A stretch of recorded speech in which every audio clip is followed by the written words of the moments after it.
basi tela nzanga so tali famille ba famille qui ça na ba no poleleti na ba no taba ndiko tina ko maboya umemela ba mwana 9 ans akomo sawa ngalo kwa jemba oncle ya bena ngana mandefu kwa muningane yo banga ngaite ebo ja pupu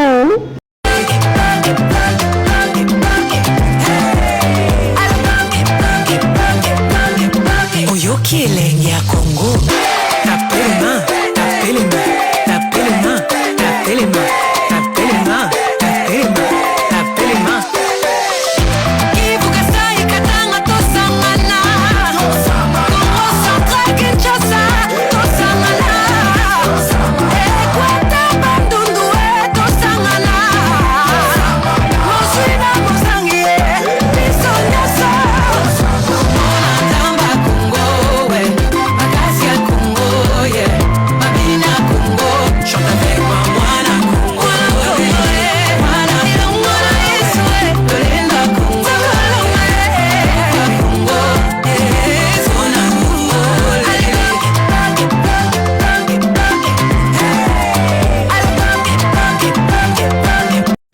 basi tela nzanga so tali famille ba famille qui ça na ba no poleleti na ba no taba ndiko tina ko maboya umemela ba mwana 9 ans akomo sawa ngalo kwa jemba oncle ya bena ngana mandefu kwa muningane yo banga ngaite ebo ja pupu Twana vi awa imeble kweli wetala ngo imeble kweli ya do wetala ngo bato finali ndio imeble kweli tawa tini batala bato wetala ngo na ngapa na zawa ya bato wetala woki mato wetala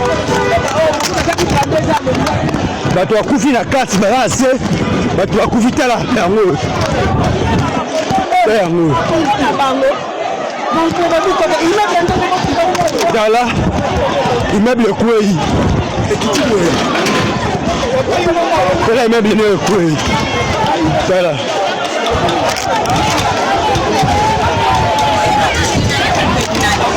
immeuble kwei domona le 8e niveau 8 niveau kwei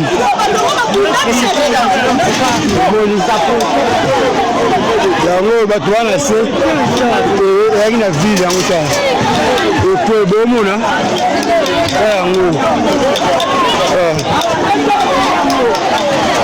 yango ekwei kasi po oyaki wili po pitine sa mabele bomona eza na ville awa wana ville ekwe na kati ya immeuble ekangami na kati kuna donc bato bakufi na kati nde eza boye babuki immeuble na loyenge na ordre ya ministre provincial babuki immeuble na loyenge ezipi bato na kati ekwei nde balingaki ekweya te toza na ifasiki yango kuna ke mbanzo kuna ye boye awa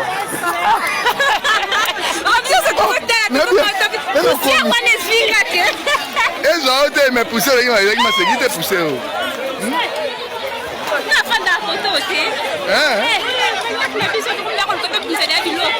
bopousa oto oluka bopousa mbamo parce que ede esili baobuka yo fuku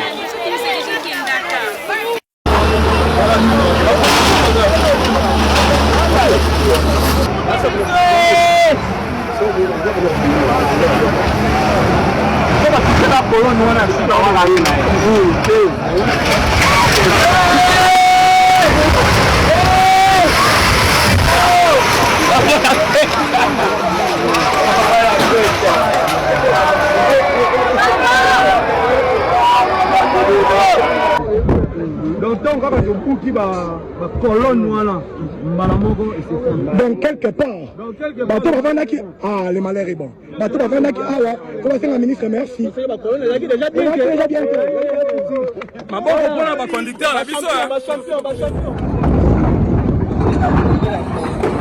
en direct du Cité du Fleuve, direct du Cité du Fleuve, Moni Bangin commis à démolition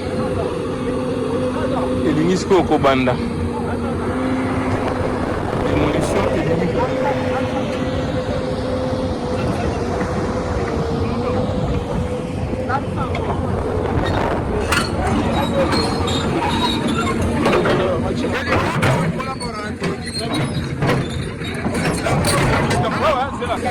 Démolition ya moyo yoti kobanda.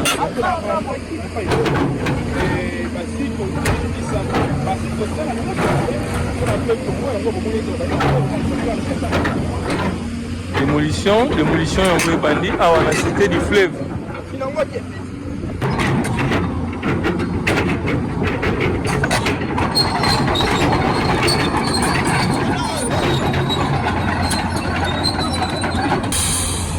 Awa bokomi ya mwana mboka ya Mulumba okisibongo kokoma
voyez, la démolition vient de continuer. Tous ces bâtiments que vous voyez, le Bible et lobby, les Égyptiens que vous voyez, vous ne le reverrez plus jamais. Il y a un oyo, et ça, c'est la cité du fleuve. Un bâtiment, vous allez comme on a dit, on va bâtir sur la cité du fleuve, vous comment on a réellement les sous-soutés.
bingambe ya bandako oyo nyonso ekolala kala te.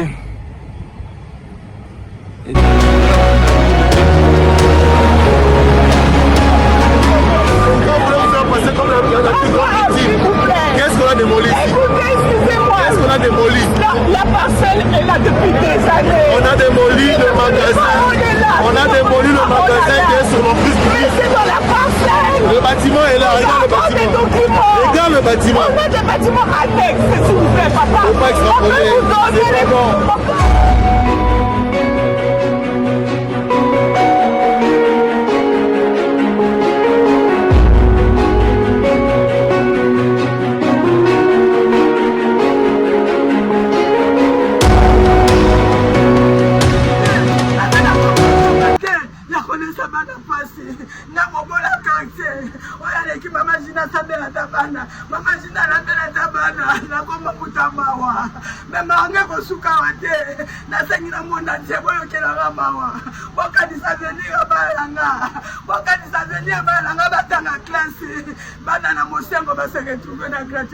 Na mamwilo koke na mamwilo bokuta kuma bana nga oya balele batanga kate bakoma bata TikTok na ba live kuna pe futa kate binangeza pasi na pasi bolobela nga papa Fati boza ba video na nga bokomisela nge pa mokonza mboka bokomisela nge papa Fati bokomisela nge pa mama Denise bokotia likambo na nga fosolo politique Israel lobinini ndeko na nga mobali lobelanga problème ekomisinga na suka na yebi place akokende te nasi nalembi justice naokoka te nalembi na la place akokende te charge yango nalembi nayebisaki bango basolanga ta bana en charge balobi eteli bango te bango basi basimbi justice na maboko bolobela ngai ye bokotela ngai bata monde entier bana Congo bana mboka papa Fati mama Denise mama bamama kota likambo na nga nakomi na suka botika teke nakufa kotala ndako je suis en danger mambo oyo nde tokoma kozipa bambula soki mbula ebeti tala ndako bafisiri oyo moni eza libanda tina kati ya ndako bafisiri ekoma kopanzana yango moko tala ndako tozaka na porte tala porte awa naza nanga na porte efandaka na biso kati estetike tala ndako eza te omona nga tolalaka libanda naza neloko te ndako eza su neloko te naza neloko te ndako eza su neloko te soki botiki nga un jour bokoyoka ndako ekwei soki tokufi na bana te boyokoza bavideo boyokoloba mawa boyokanga mawa ntango naza viva te ntango nga na bana tozoloba bokota likambo na biso bazolanga solution batongelanga ndako na nga bazongiselanga ndako na nga nane bandeli te naza na suka te nakomi na suka yango nayeba na bino bata monde entier bana Kongo bana mboka oyo baza na bapays étranger nyonso bolobelanga likambo oyo bopartage massivement bopartage video oyo bolobelanga nasangi balobeli na justice nasangi balobeli na famille toza na mutu te ngai moko likoti ya famille femme veuve mama bana pays, mais nous sommes en pleine capitale de la République démocratique du Congo. Bonjour mon frère. Bonjour. On a saché où tu as beaucoup de titi kota bouma nazona malé malé nazo titi kota talanga na sepe ne ba bongisa nzila andugo moto ko kana kusenga na buzunga pe makolo na beta makolo na uti banna bouma titi kota makolo sepe ne tenzele za ngo bien transport ne ba futiation na musala ba libérer biso bien te on a signé na makolo banda 5 heures ko maero na sepeli donc au Beti Makolo 6 heures du temps, donc de 5 heures jusqu'à 11 heures. 11 heures, on a un chantier, on a été sur un coup de bateau, sur un coup de bateau dans la salle. On a expliqué jamais on a Makolo. On nous a sepeli, nous a sepeli, nous a payé ça au Mirama, on a enseigné pour la Mira. D'accord, ok, merci beaucoup. Pandemia muzumuna nini mboka tutambolango mutu nakata Kinshasa longo buma azo komia kimbantsega ki devait une petite brasserie Mais plus de 5 heures, 6 heures du temps à pied, ça fait très mal. Makama Bosengi vraiment interpellé Makasi Bakonzamboka de façon que Bacha ba moyen malamu, basa sa population, basa na vie moko pe au Sengeli. Voir comme ça là, et ça va passer. Voilà. Toujours continuer, toujours la montée notable pas à côté. Bonjour papa Naboni. Bonjour papa Nabina. Ah ok, en tout cas merci. La besoin de musique la masaka na zela. Il y a mon moni tellement. Bandeko dans la quartier Esanga na Lito. C'est ça Lito. Ah c'est Esanga Lito. C'est vraiment bien président ça les bisons zela. Il y a vraiment un truc qui m'a boulot belé. Ah c'est pas ma casse, le sont là, deux cinq gars dans la songa. Les gars pèsent deuxième bon pour continuer misala. Misala est télémi Nicolas je sais la maté. Donc financement combien de temps depuis misala télémi? Vous allez presque un mois. Un mois vous parlez de vous avez financement dans son président. Les sociétés ni salon. Ashura. C'est 3 mois pas un mois. Ok, 3 mois je pense. De 3 mois arrière à travaux. Arrière à travaux.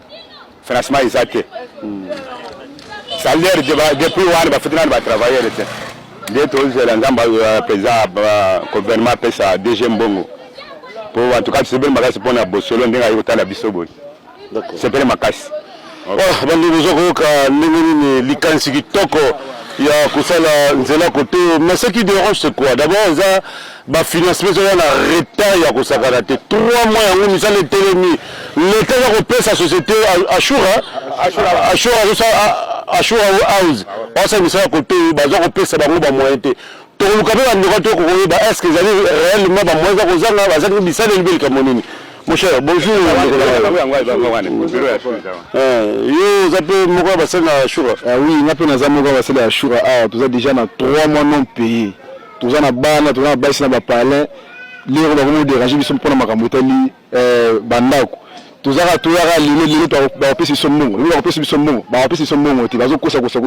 Tout ça banzala kutu. Même pas leur oli biso za la ngoti non. Mais ndenge ya projet ba ça kinzela ou bazo na basala c'est pour combien de temps? Pour le souci là. Bon, bazaki déjà un contrat il y a 6 mois, bah renouveler qui contrat de ça durée va travailler pour 1 année, c'est pour 2 ans.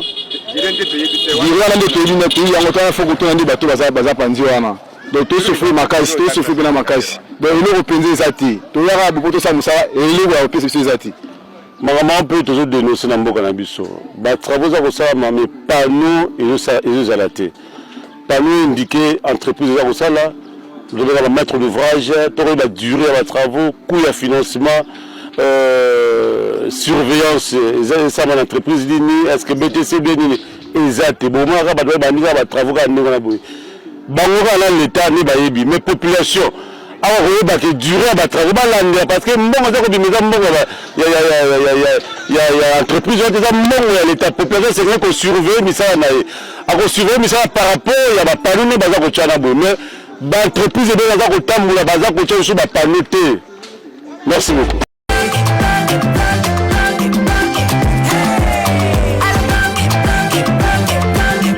Oyoki elenge ya Congo. Tapelema.